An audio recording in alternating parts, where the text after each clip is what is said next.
But really, the problem was sugar for all these years. Yeah. But sugar just sounds better than fat. You could get away with calling a stranger sugar. Hey, sugar. You can't be like, sup, fat? Nobody wants to go after sugar. Yeah, I love sugar. Sugar's sweet. Sugar's such a sweetie.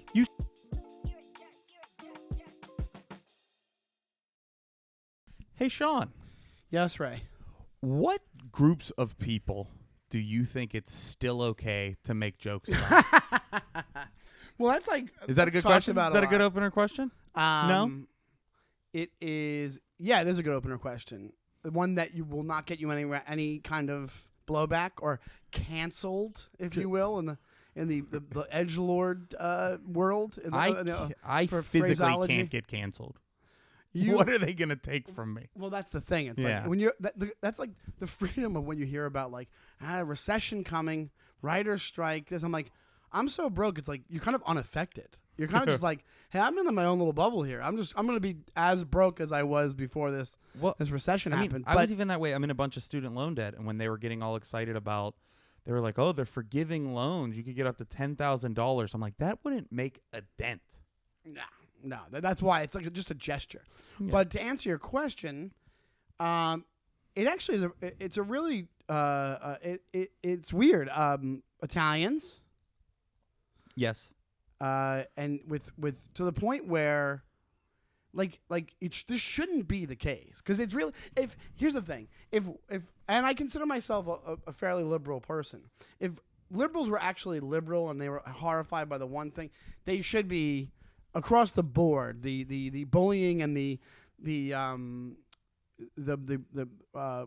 remarks made about people's backgrounds or whatever should be horrifying no matter what. And the fact of the matter is that's just not the case. They pick and choose. There's some nationalities are trending. That's some races so are true. trending. That is really true. Yeah.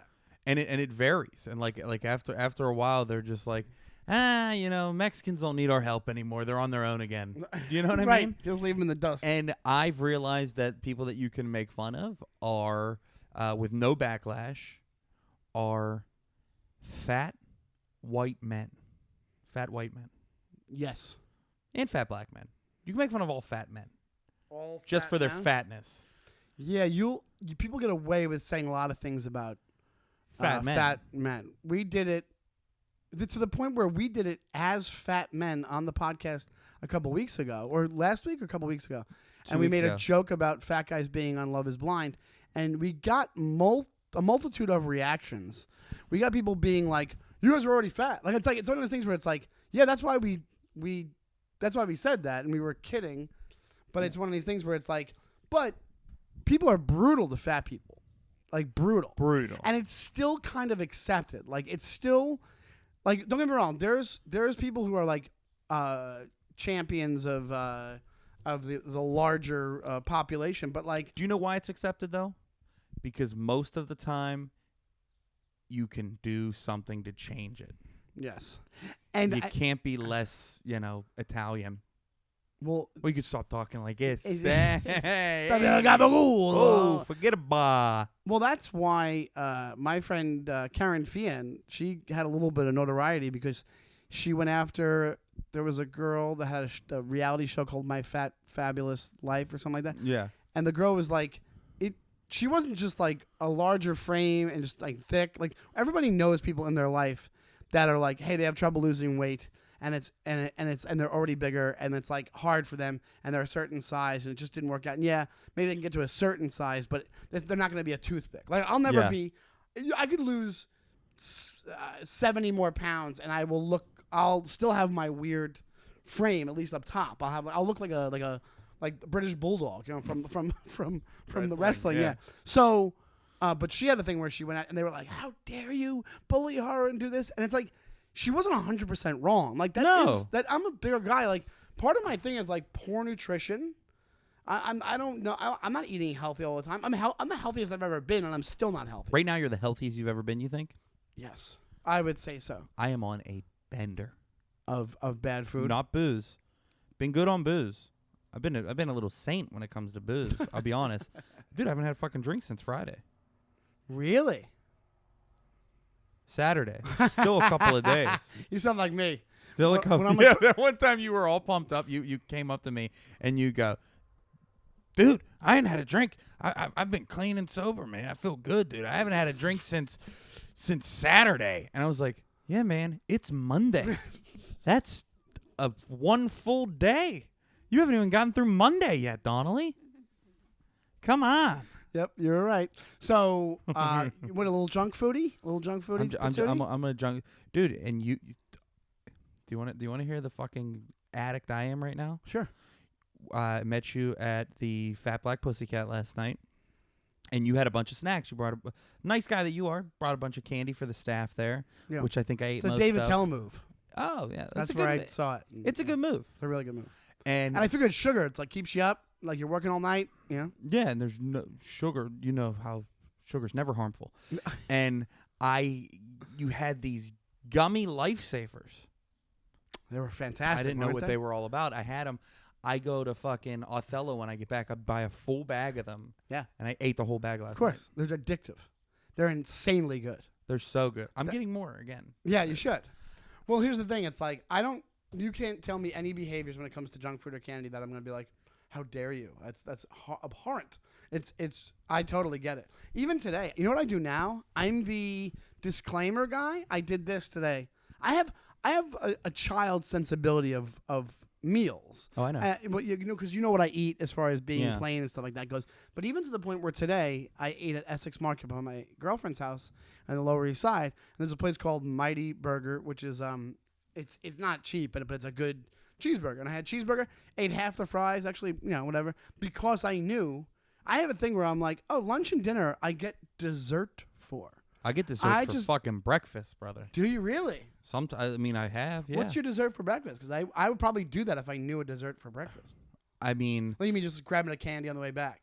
I grab a candy on the way back, or I'll be like, oh, maybe I'll do like a chocolate croissant somewhere, or I'll do a cookie, and I don't do this anymore. I really try to stop it, but I also save, like, if I get an omelet, potatoes, and I got bread, if they give me bread like toast, I will save one piece of toast to put jelly on. And that's my little dessert. Yeah, that's not that bad though. But like, That's here's not the that thing. bad, but it's...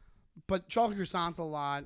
But here's what I did today. I had the burger, ate half the fries, had 3 sips of my soda. Burger was good. Was filled up. They have a French bakery on top called like Cafe d'Auvergne or whatever it's called. Best chocolate chip cookie I ever had in my life. Anytime I eat that Essex Market, I go and I get one of those cookies. And I bring one back for Owen, my girlfriend's son, right? Usually. Well, I haven't in a while, but usually I do. Anyway, there was a woman online, and I found myself verbally, like, I was like, oh, I know the people that work at the bakery now because I get it all the time, and they're very, very nice. And I go, I got got the burger downstairs, and now because I eat like a child, I'm getting the dessert. And I find myself like being self-deprecating and making jokes because I'm like, oh, this lady's gonna think I'm a fat fuck. That's what I think about all the time. Yeah. Dude, I have severe, like, fortunately, I think I would, I don't know how to phrase this. I think I would be, here's what I'll say. I think I would be 500 pounds right now if I didn't have as much shame as I do. Because I will see something advertised on TV that looks delicious. Like, it'll be like, hey, try the new Taco Bell Flamin' Hot Cheeto Crust Dusted Cheese Double-Decker Heart Attack fucking bend you over dildo gordita. Parachute. And I'm like, man, I know I would love that. I know that's phenomenal, but I can't. Just because of the social aspect of it, like you walking in, ordering it first of all, and then sitting there and eating it. When in reality, everybody in a Taco Bell is already they're not there judging anybody. No, because they've obviously made some decisions that have gotten them to that place as well, and that's not judging somebody making a buck. What I'm saying is I feel like right when I walk away, they're like, woof, like that fat fuck needed that. And I know they're not, but that's just what's in my head. But thank God I have that governor to keep me from going off the deep end. Yeah. Uber Eats kind of fucks with that a little bit for me. Why? Because you don't want them knowing. What's complete anonymity. Oh, Yeah. I see what you're saying. Yeah, totally. Also, let me ask you this. Do you think you'd be bigger if you still lived in Pittsburgh? Because because you'd be driving everywhere. That's a good question. Would I be fatter if I still lived in Pittsburgh? Because even me, I'm far from home, but if I lived in Long 100%. Island, Yeah. I think I'd be 300 pounds. 100%. And that's like what there is to do in Pittsburgh. You eat really bad food. I know there's a lot of really bad food here, but you kind of got to walk to it at least. You got to walk to it at least. And there's also like good enough food choices as an alternative. Like you're not, as I say this, Burger King's down the block and I've gone there on the way home from the train. Yeah, But I mean I've like, seen it. but yeah, but it's not like the only game in town. You know, like a lot of times is like even when you like, don't get me wrong. Like even in Long Island, you know, don't get me wrong. There's healthy options, but like, I don't know. I think there's a home comfort thing where you're like, if you're brought up to eat shitty, you're not going home and going, well, let me try out this new salad place in my neighborhood. You're going, I came home to get this pizza place, this pasta, go to this bar, get these wings, get these fries, cheese fries from this diner, and all the crappiness. I got a good question for you. Yeah. This reminds me. I used to do a bit about this, but this is just a serious thing that I used to do. I used to go on first dates, and I probably still did it on first dates when we actually ate, and I would not order what I wanted. I would order something that made her think that I was health conscious. Oh, that's hilarious. Or even that I was like had some type of palate. You know, I've ordered like blackened salmon salad on first dates. I love. What if you keep going in the relationship and then you become like Johnny Sack's wife? You're just hiding, just like cookies and candy and like just yelling at me a in the box in the basement. He's like, what is this? Why didn't you tell me? And you're like, on our first date, you had blackened salmon. I'm just on all fours crying in the laundry room. She's like, Cinnabon in the dryer. You didn't think I'd find that? Well, that's one of the best things ever. But it's also like, you know, like that's almost a form of catfishing. It's misrepresentation. It's misrepresentation, but it's also the dumbest misrepresentation in the world because her sitting there, is she just like, I guess this is day one of the diet. You know, like, because she's looking at she you. Can see me. She can see what I look like. She can see that I'm sweating a little bit in fucking March. That's why first dates. But I don't know if anybody's making that. Are they making that connection? Like, I think, are people thinking that far ahead? Are they taking that step and going like, I've never like judged when anybody ordered at a restaurant. I guess people do that on dates. I think it would have to be like, hey, let me get a side of beef, 16 wings, and it have to be like 15,000 things where it's like, that's a lot. Like, are you gonna get sick or something? You know, whatever it is. But like, I've never been on a date and been like, oh my God, you're getting that? Like, I've never been the judge, right, jury and executioner, but I have assumed they were the judge. You know what my saving grace is this? I think you're the same because we've never eaten and you've been like a glutton. Like, you're not a glutton. Sometimes in secret I am. Okay. That's what I'm saying. That's the shame part. Yeah. Okay. That's I'll do things where I would say like once every 2 months I'll do just some ignorant ass shit. Yeah, but as long as it's not like along the lines of a eating disorder, you're fine. Like, where it's like, if you're not an eating disorder, but it's just a thing where it's like, dude, you're sick. You're making yourself sick because you just want to.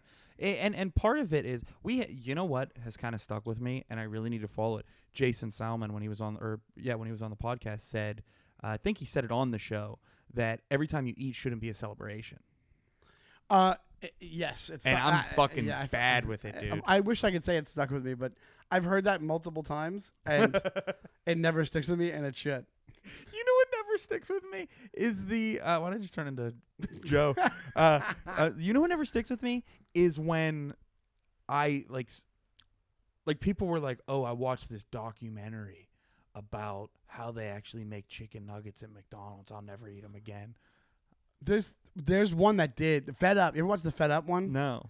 It's about like what it's kind of crazy. Actually, it actually makes you feel better for being fat.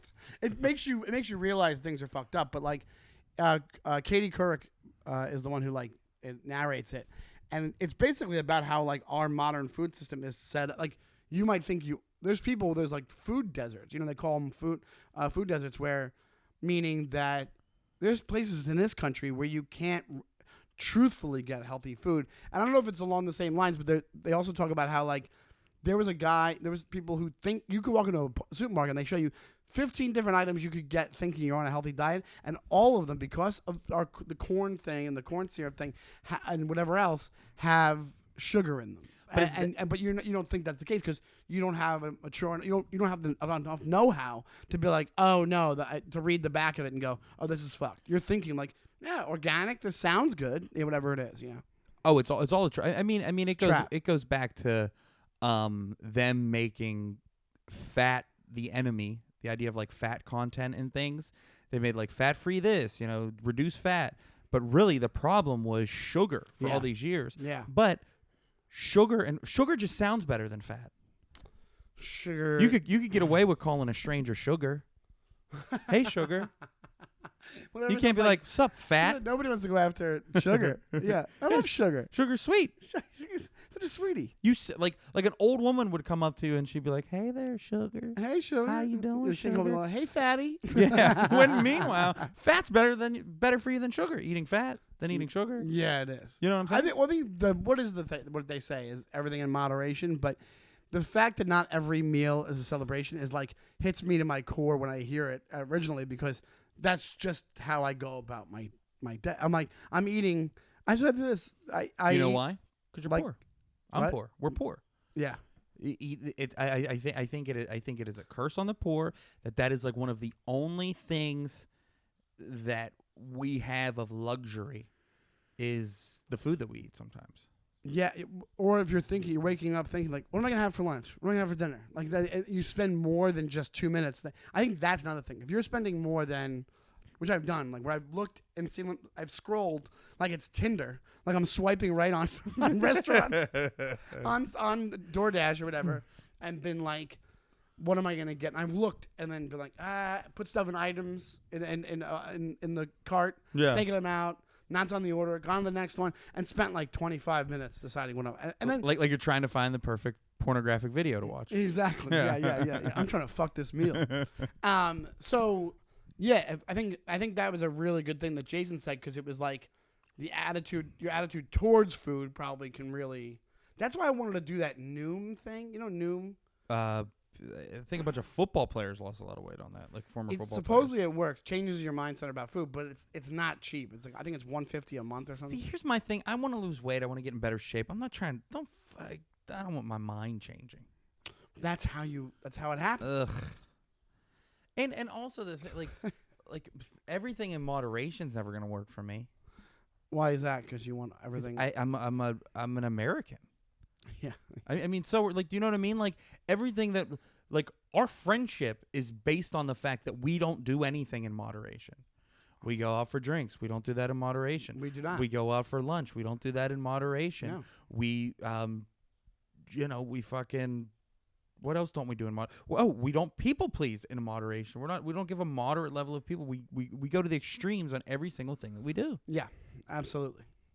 I agree. I'm like glad I don't smoke, because I would be smoking 3 packs a day. Yeah, there's certain things that I just can't touch. Yeah. Drugs. Well, do you think you'd be? Have you ever done coke? Yeah. Would you be a? The only reason I don't do coke now is because of my age. Like I never did it. It always freaked me out a little bit. It's a weird time. It's a weird time. But now I'm at the point where I'm like, you can't start coke at 44, almost 45 years old. That's so much sadder than being a cokehead. Do you know how Ike Turner died? He tried coke for the first time? Crack cocaine overdose at like the age of 73.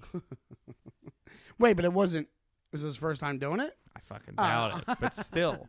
That's a weird. Well, he was already doing it. Don't you think you hit like 65 retirement age and you're like, I left the job. Maybe I'll give, or no, maybe that's when you really start to ramp it up. Who knows? Well, you have more time on your hands. Yeah. I was also thinking that I still think the same way about comedy. I'm like, I don't want to be 65 and still doing these pathetic gigs that I do. These fucking like I was talking about that the other day with my girl. I'm like, I don't want to do fucking Italian restaurants at 65. You're right. You can age out of stuff. You can age out of a lot of stuff. Yeah, 100%. But when it comes to, you're right. We do everything in large amounts. Drinking's our big one. That's my vice. Tough one. And I've been better lately. I'm not. You've been having drinks since Friday. I had one drink last night. I've been doing pretty good. What? Saturday. I'm not gonna lie to our audience. Yeah. I've been keeping the beast at bay though. Like even when I drink, the beast has been at bay. The beast. You know what it is? You know what I have to do is I have to just tell myself it happened to me over here at the Rover. I'll tell you what happened was I showed up and met up with Colin and Steve Rogers, a couple of comics, and I was like, I'll just have a seltzer. And it was Monday. I had no problem doing it. Yeah. And then my friend from Patty's, my friend Gigi from Patty's, she what you call it? She randomly she got engaged 2 weeks ago, and they just got married at City Hall, and they hang out at Rover and showed up, and I was like, well, I'm not a heathen. There's no way I'm not gonna have a drink with you for your wedding. That's also people pleasing. It's people pleasing, but it's also, here's the thing: if that's people pleasing, then I'm never gonna get out of it because it's not. It's being a good citizen because it's the right thing to do. I don't want to devil's advocate you here. Because I hate when people play devil's advocate. I think that's the lamest thing to ever do. When somebody's like, "Can I just play devil's advocate?" And you're like, "Shut up! Agree with me, fucking asshole." Go ahead. I want you to play devil's. But what advocate. I'm saying is you have said on multiple occasions that you're like, "Hey, I want to cut back a little bit." Not even just because you think that you have a problem. It's just like I'd like to not fucking spend $30 at a bar on a fucking we talked about Monday. That. Yeah. So you sticking to your guns there and being like, "Hey, I got you next time I see you. I'm taking it easy tonight." You could have easily done that and not have been an asshole. But you have what I have, besides the people pleasing, is I am a social drinker to the max. Yes. I don't drink at home alone. Me either. Ever. Me either. Yeah. I never do. Yeah. If there's ever any alcohol at my house, somebody brought it here. It's dude, I can't tell you the last time I've had a drink alone where I finished a full drink by myself. Yeah. It's not fun to me. No, it's not. And that's also why we're not the to the T definition of alcoholic. Yeah. We're on the spectrum. We're on. Is there a spectrum? Yeah, I think there is. Okay. There was an article about it. It's more of a gray. I think there's a haziness to it. What I'm saying is we don't have the real problem comes from where it affects your livelihood, and then when you're drinking alone a lot. Like that's when it gets heavy. Like if there's no social aspect to it, we're not partaking. My buddy Andy came to town. He was drinking pounders by himself in my living room when everybody else was sleeping. Yeah, I would. That sounds zero fun to me, dude. That sounds so fucking boring. Yeah. I would at least have to be on the phone with somebody. Yeah. Oh yeah, that maybe where it's like, yeah, I'm having. Yeah, maybe I would do that if I had.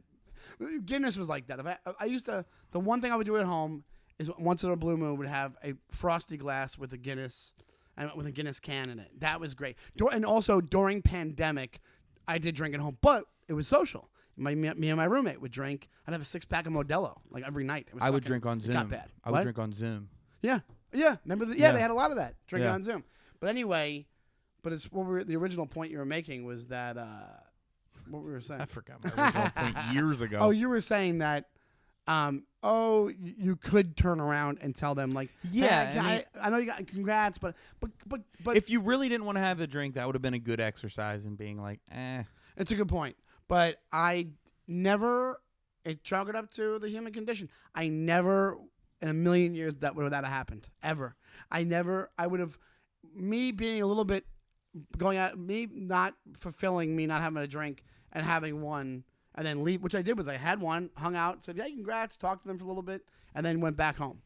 Which was like, all right, that alone, the fact that I didn't. Well, that's that's a win. It's a win. I think it's a win because it's like it would have been like let's hang for you getting married. That's one that's so hard for me, man. It was last night. It was tough when you were grabbing a shot and you're like, hey, you want a drink? You want to do a drink? Yeah. And I was just like, nah, because I know I don't need it. And here's been my problem lately: is the reason I haven't been out of control while I'm drinking is I'm doing beer again. Oh, that's a good way but to it do makes me fatter than a motherfucker. It makes me feel hell out of gross. you, right? It's so bloaty. Yeah. And I just can't do it. I'll do it I'm also a routine guy. So I went into because I was at Fat Black Pussycat last night. You came and hung out. And I did go into it like, I'm probably not going to have any. And then I went and I was like, I'm in this building. I usually have one here. So I went and did my hosting set. Oh, no, I had one right before I went up. And then had one before I left. And then... and that was pretty much it. But like I'm in this place. I'm gonna have a drink. I get routine like that pretty quick with drinking. I already have it now that 7th Street Comedy's opened up, and I've been doing some spots there, and they have that tile bar right across the street where they kind of take care of you. Now I'm in the thing where, like, if I'm there at the end of the night, I'm like, hey, is anybody going to tile bar for a drink? I'm down to go for a drink, and I'll go there. Because you like the coupling of the two things. Like the vibe. Yeah. I'm a vibe guy. Yeah, same here. I used to do that in that same area, Avenue B. There's a place called Mario's. She got famous over the pandemic for selling Irish soda bread. This woman has like 6 kids. She's from Ireland. Really sweet. Yeah. I used to, when I would do shows at UCB East, which was around for a long time. I don't know if you ever, it was like Nah, gone by wasn't the time here you yet. got here, I think. Yeah. And it's literally down the block from it. And I would go to Mary's. I'd have a Guinness, a Jameson, and maybe get some food. Every time I'd have a spot, I'd make a point to get there early and have the same thing. Boom. Go, have just one and one, food, and go. Not get shit-faced. Just one and go. Because it was like a thing where it's like, oh, it's fulfilling that routine thing in me. But it's still a nice habit. Like, it's like a... It's Like you get into that pretty... Easily. Yeah. 100%. I do it once. Not a nice habit, but it's a pretty, like... It's easy to fall into. 100%. Yeah. And like, if I was to go...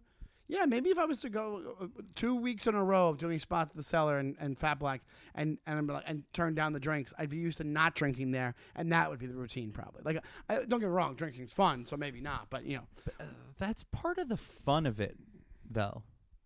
Like, I love doing a show and then grabbing a drink. It's great. It makes it more fun for the night. It's like bouncing around to spots and not having at least one is like boring. Oh, there's a cat. That's a cat? That sound is a cat? I think it's a cat or a... That's a couple of cats. That's a gaggle of cats.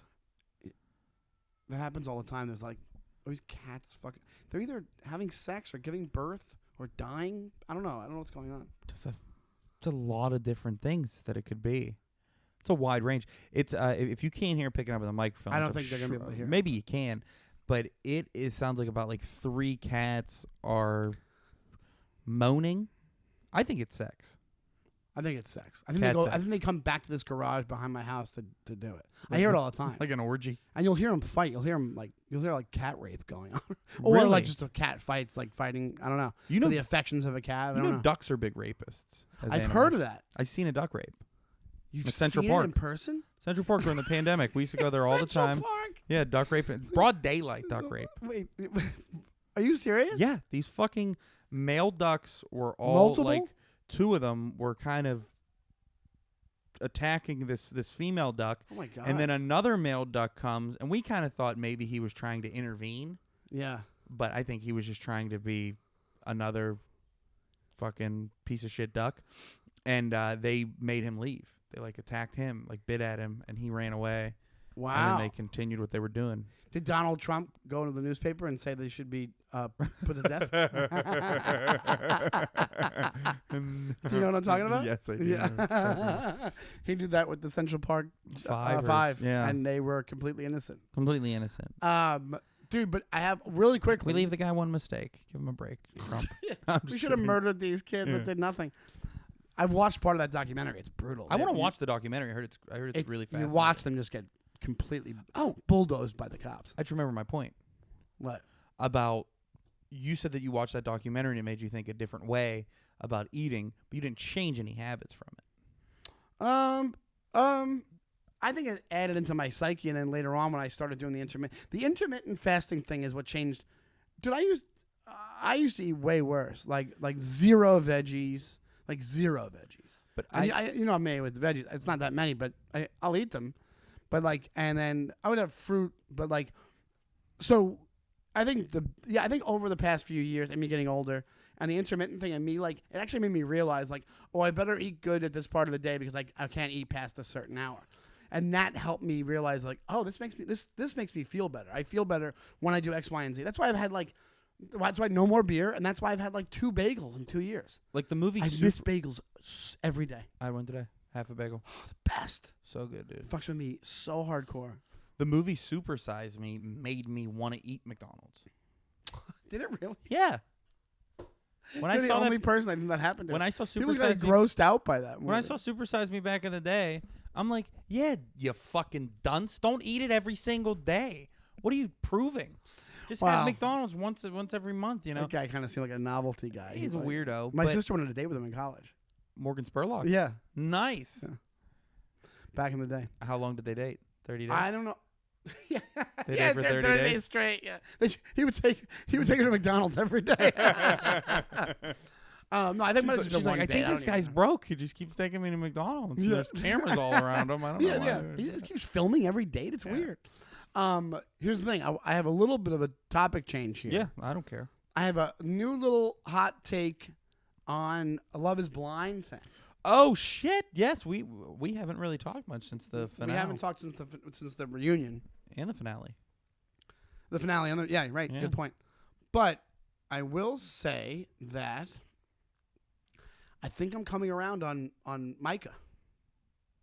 I think I'm a bit of a Micah fan at this point. Micah the blonde. Micah and Paul. Yeah. Why? Why? I'm starting to believe that she was way more genuine than we might have thought in the past. Yeah. Because based off clips I've seen online since then,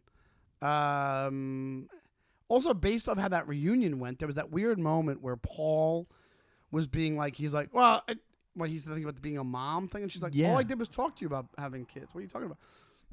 I think he was just trying to find, and his backtrack was oof. It was fucking brutal. It was terrible. Yeah. And also the dude Zach jumping in. It's like, shut the fuck up, dude. Mind your business. But and then he goes, he tells the dude Zach, they all might be a little bit off because the dude Zach said, oh, Irina, you went on this show because you wanted to be famous. And then Micah in an interview after that was like, dude, you mentioned your Instagram 3 times during the reunion. And it's like, she's not wrong. That's it's a good call. She kind of killed him. Yeah, exactly. So anyway, but I will say this. He kept going, all the receipts I need are on my Instagram. All the receipts that I need are on my Instagram. Who said It's that, like, Zach? And it's like, and did I go to his Instagram and read them? Yeah. Did you? Yeah, I didn't. And what was the receipts? It was really just him reiterating the full story about his mother. It had nothing to do with the show. It was fucking brutal. It's a weird, something's off there with that kid. But I will say that Micah does seem way more normal than I thought, and probably was. I do believe the storyline more than probably. She's just kind of basic and dumb. Yeah, I think she kind of really when she was like, "You answer first," because she knew he was going to say no because she knew it was off. But I think it was half and half kind of thing. She was protecting herself. But one thing she said in a clip on TikTok was, in the pods, Kwame said he was 6'1" or something like that. Like he said, and he's not even close to that apparently. And she was like, he told me he was 6'1". And I'm like, maybe this is bullshit and a little bit of whatever, shots back and forth. But like, I'm like, trying to play footsies with me down here, Donnelly? did I hit your foot? Oh, sorry. I didn't mean to. But isn't it interesting that he like if that is true, say hypothetically, you're in the pods. How are you not giving anything but 100% the truth? Because you're being filmed, and you're going to meet up with the person afterwards. At some point. Especially after seeing the last season when the dude got caught pouring shit in his eyes to make it look like he was crying. You got to know they're going to go after They're going to go after you. Yeah, I mean, the reunion was it was okay. It's a little disappointing, and I'm kind of mad. Like, a lot of people, they have an online petition to get rid of Nick and what's her name? Vanessa. Vanessa's the host. I love them. Because now the new thing is this. They got mad that she kept asking when are they going to have kids? Like having kids defines you. Everybody online is going, oh, Jesus Christ. Some people don't want to have kids. How dare her do that? Blah, blah, blah. Whatever. Shut the fuck up. And there was a couple moments where the husband looks over to like, what the fuck are you doing? It is true. A couple times she goes, aha. She does Eddie Murphy from Coming to America. Aha. She goes, aha. Interesting. She's just having a good time. I think she's just like, who gives a shit? It's a fun show, man. I think they kind of make the show. Nick's great. And they ask hard-hitting questions in those reunions. I thought But she did go after. She went into hardcore, I think, after Marshall, which it seemed for no reason. Like, she went harder on him. Like, don't you think her opinion matters? And it's like, well, she was like being real shitty, like Jackie or whatever her name was. Well, that's what I don't know if you looked on TikTok at that, where they showed all of Jackie's text messages that leaked. I did see that where she she's calls him basically calling him gay. Yeah, sweet in the gas tank or whatever, sugar in the gas tank, saying that he was twerking on the bed. But then she also said they wouldn't allow her on the reunion in person because of mental health reasons. They sent her to a psychologist before it, and they said we can do an interview with you via Zoom or whatever that was. Do you know why Marshall didn't really go after her in the reunion?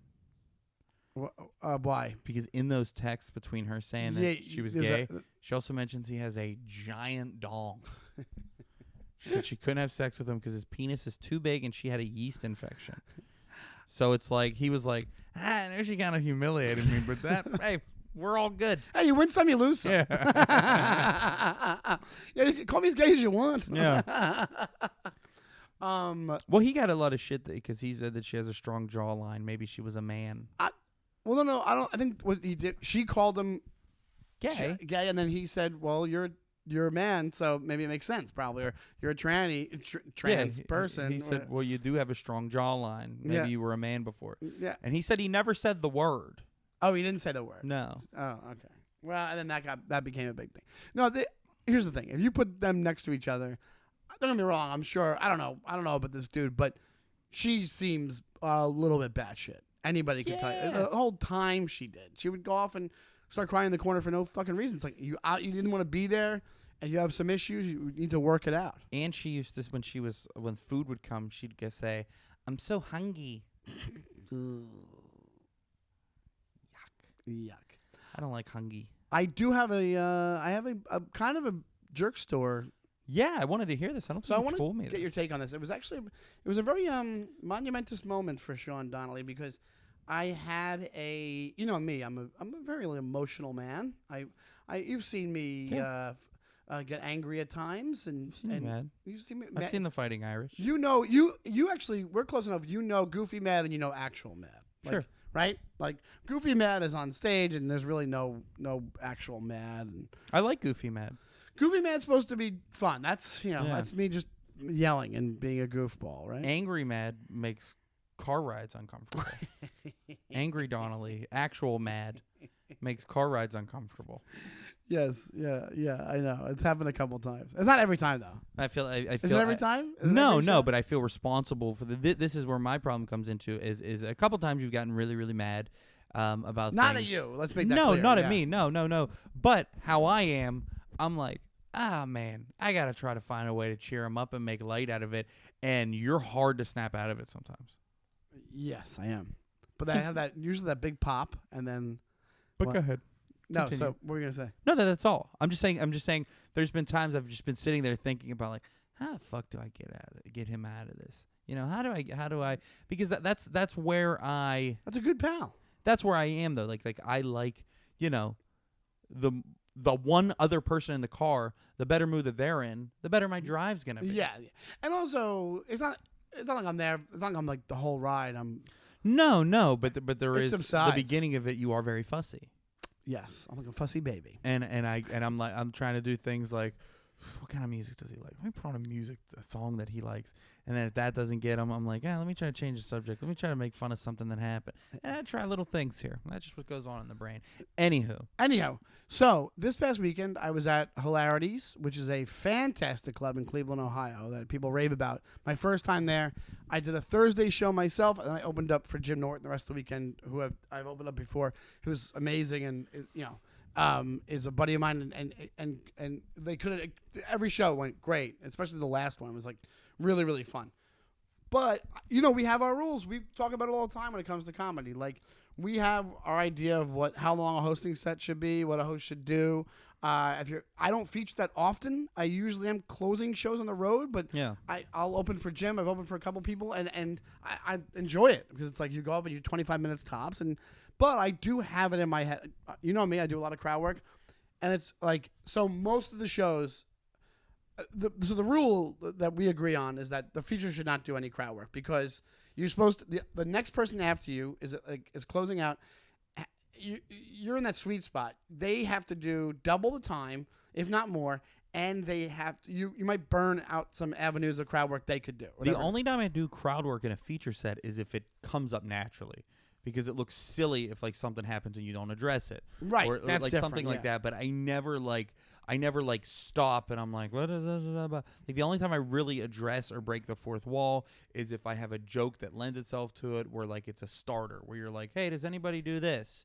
or if it's something where something's not hitting, Right. and then something else isn't hitting. I'm like, what's going on? Yeah. Like that type of thing. Well, here's the thing. It's like, but even that, like, so that's how I did it. I have it where they're starters, and I go like, I literally go, what do you do? And then it goes into a job joke. It doesn't even matter what they say. Sure. And that was my goal. And there was a guy in the front, and I go, I made one starter comment about something, and then went into whatever, something about myself, and then he just said something under his breath, and then like made his own jokes. And then he did it enough, and it was so loud enough that I was like, buddy, stop making your own jokes. I'm killing. Like, I was doing really well. Yeah. And I'm like, I'm killing. Don't worry. Stop making your own jokes. And then the crowd loved that. And then the guy just kept talking. And then the club came over. The guy from the club came over, one of the door guys, and talked to him and then stood behind him, which was fan. Oh, Frickin' man, tastic. does that not happen everywhere? It does not happen. Well, mostly. You know? Anyway, so just to make sure, what I did was, the way it was a big stage, I shifted the opposite direction and talked to the other crowd. And I'll be honest, for 30 seconds it was awkward. They knew I did it. Like, you can tell. But I don't care. I'm featuring. It's not about me. I'm not going to address this guy again and then ruin the show for. Yeah. Ruin the show for Jim. It wouldn't be that big of a deal. But I was like, fuck that. I fucked up. I talked to him for too long. Let me try to regain and then I just did only jokes. And it went really well, and I was happy with it. I'm like, great, cool. I don't feel as bad. Cut to after the show, I'm by the bar area, and it's like almost out of a show where there's somebody there's somebody in front of me, and then they walked away, and then this dude's there, like paying his bill or whatever it was. And I was like, this is like out of a movie or something. And I was like, and we were just looking at each other, and then he looks up and he's like, oh, aren't you the guy that got mad at me? And I was like, I didn't get mad at you, man. I've been doing this a long time. I'm like, you just didn't watch the show properly. And he was like, and he goes, oh, well, yeah, remember you got mad at me and you were talking to me and then you got mad at me. And I was like, I've been doing this a long time, man. I've been through this a lot. I didn't get mad at you. I go, you just fucked up. You wouldn't shut the fuck up. Yeah. And he was like, oh yeah, then the club talked to me. And then he's like, and then you wouldn't remember you didn't look my way. And I'm like, yeah, I did that on purpose. Like, I ignored you. And he was like, yeah, but you didn't say anything else to me. And I'm like, I know, on purpose, because you wouldn't stop talking. And I just kept on reiterating that. Yeah. So then he goes, well, the thing is, I want to, this happens. We all know this happens. You know it's coming. I'm going to fucking snap. Yeah. He goes, well, the thing is, I want to actually do this. I want to do comedy. And I think he was expecting me to go like this, to go, oh, why didn't you say so? Yeah. Dude, that was great how we talked and we bantered. Let me tell you some more how you get into it. Hey, if you would have said that while I was on there, I would have brought you on stage. Had you finish my set, kid. Welcome to the big time. We could have had your big break, kid. I'm Mr. Hollywood. Anyway, so I go, but my real reaction, he goes, well, I want to do this. And I look at him as deadpan as I can, and I go, okay. And he goes, well, yeah, so, and then you got mad. And he kept on reiterating that. I'm like, I didn't get mad. Pause. How old is he? 30s. Maybe. Okay. Not. I don't think he's even 40 yet. Okay. So he goes, well, I want to get up and do stand-up. I go, okay, then go do it. And I was so annoyed. I'm like, I don't know why you thought I'd be the person that you're like confiding in, that it's part you want to do actual stand-up. So I go, then go to an open mic and do it. And he goes, all right, yeah, because it was weird. Like, you didn't even look at me, and it's like you wouldn't even look at me the rest of the show. And I'm like, yeah, on purpose. And then he goes, at one point he goes, yeah, because like, he goes, because I want to do this, and if it was me on stage, I probably would have. And he starts describing what he would have. And I go, this is the moment that I was so proud of. I go, hey man, just before, let me stop you there. What you would have done in that situation means fuck all. And I go, you don't do this. I go, you've never done it, and you don't matter. Like, your opinion about this does not matter. You wouldn't shut the fuck up. Yeah, you wouldn't shut the fuck up. You were disruptive. You have to learn how to watch a show properly and then go do it, I guess. But good luck with that. But I go, you seem like a sweet guy, but you don't matter. Your opinion does not matter. And he looked at me like, all right, I get it. I'm the asshole. I'm like, you're not an asshole. You seem like a sweet guy. But just so you know, what you would have done in that situation doesn't fucking matter. And I could not be more proud of myself. I'm proud of you. I was like, fuck you, dude. You're going to tell me what you would have done? Guess what? I did the exact right thing.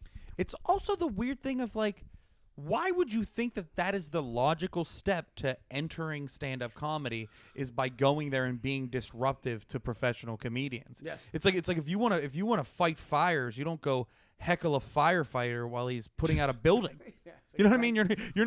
You're not standing there like, hey, you know, if I was gonna squirt water at this fire, I would do it. I would use more pressure on the hose. Yeah, Shut exactly. the fuck up. Shut the fuck up. It's man. But it was like there was a moment where I go, because I was completely like calm too. I was like, it's fine. I go, you seem like a nice sweet guy. I'm just saying, you fucked up. You were wrong. Like you messed up, and I didn't get into the thing about it's like whatever's going on with you, fine, whatever. But the minute he started going, well, if it was me, I go, it wasn't you. Yeah, it wasn't you. Well, your opinion about this means nothing. If it was you less would have than been nothing. pissing your fucking. No, actually, let's see. If it was you would have been stinking up the joint. Yeah, you've been bombing, and it was like going well. And he was like, I just kept hearing him as I'm saying stuff. He's saying stuff on top of it. The thing is, man, I didn't want to sit there. I go, all right, then talk to your wife next time and don't sit there. Yeah, she wanted or leave. Leave. Just fucking And leave. even when I saw him, Jim was still up, so they left early because they were all fucked up. I don't know. It's going back to last week when we talked, when I was fired up about what happened at the off-Broadway play that I saw. It's these people who like, and I'm not like shitting on whatever anybody chooses to do in their life or chooses to do for a living, but like to be disruptive or to cavalierly say I'm thinking of doing this is such an insult to the performer. Yep. Because all that guy's seeing of you is you doing stand-up comedy for 25 minutes and doing a really good job at it, doing it for 25 minutes at this comedy club, but doesn't realize that this isn't 25 minutes. No. This is 17 years. Yeah. This is you at times in your life having extreme financial instability. This is you making a lot of like fucking sacrifices to get to this point, and for somebody to just heckle randomly or somebody to cavalierly go, I'm thinking of doing this too. Fuck you, dude. Yes. Like I, you know what I mean? Like I'm fucking, like personally, I'm fucking doing things to, I slept on a futon for a fucking year in New York. Right. A futon that was left there with the apartment, mind you. Right.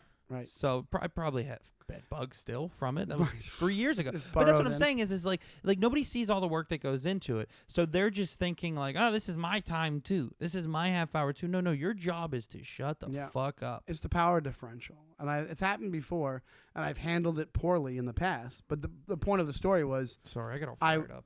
What? I got all I know. pissed off. It's frustrating. And people don't realize it. And you're right. It's like the equivalent of going...